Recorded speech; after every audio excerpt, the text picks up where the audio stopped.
This is a word for those who go to Hajj. Learn the rules of Hajj before you go. Make a lot of sadaqah during Hajj. A lot of good words, spread good words during Hajj. Control your tongue from argumentation. Don't get angry. That's what the Hajj al-Mabrur is. These things that I just mentioned. Write down what you want to pray for. So many people forget what they want to pray for. Please conceal your deeds. I don't need to see your Instagram pictures in Arafah. I don't need to see your khushu' and tawaf in your Snapchat. You can do that when you go eat in a restaurant. But when you pray to Allah, when you make the ibadah, when you give the sadaqah, you don't put it online. That's such a shame that our ibadat became, for showing off. Wallahi, we living in a time that sadaqa al-Nabi sallallahu alayhi wa sallam, إِذَا لَمْ تَسْتَحِ فَاصْنَعْ مَا شِئْتَ. If you have no shame, do whatever you wish. Do you know that there is people now put advertising online, $100 for a special dua in Arafah? I'm not making this up. I saw this before I talk about it. I heard about it and I demand to see it. $50 in Muzdalifah. $100 in Arafah. Muzdalifah would be 50 after Maghrib. And if you couple up, maybe you can get a discount. No shame.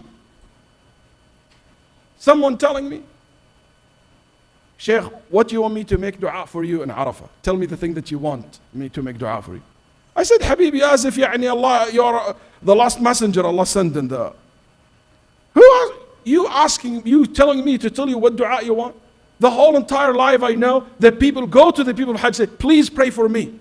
But for people to say, hey, send me your dua, I'll take care of it. What kind of messed up attitude is this? We're living in a strange, weird world these days. Take advantage of your time in Mecca. Don't waste it. Please, make sure to understand if you're going to Hajj, that Hajj is not about to make it difficult for you. Hey, not because you choose the hardest things, you take the reward more. That doesn't work this way. I will say that again. Choosing the hardest way doesn't make you get more reward. If you choose to walk over riding, you don't get more reward than those who are riding. You used to stay in the sun over staying in the tent, you don't get more reward. You used to choose to stay in a fan versus AC, you don't get more reward. You get to ride an old bus versus a new suburban, you don't get more reward. There's no such things in Islam like that.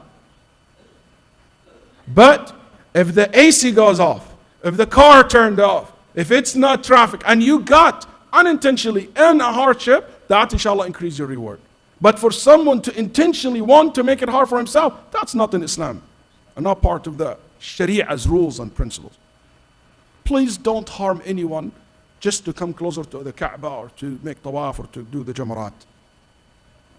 And finally, I would say to those who go to Hajj, unfortunately today when people go to Hajj, all what they think about when it comes to Hajj is a list of things that I'm not supposed to do.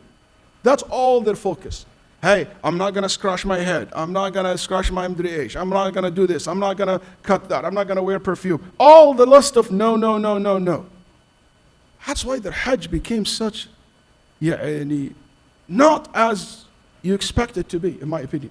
What you need to focus on, good to know the no's. But you know what you need to know more? The do's.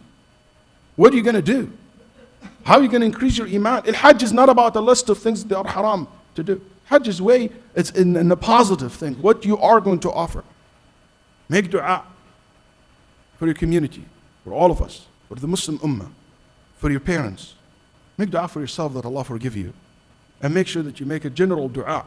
So Allah subhanahu wa ta'ala accept from all of us. أقول ما سمعتم واستغفر الله لي ولكم استغفروه.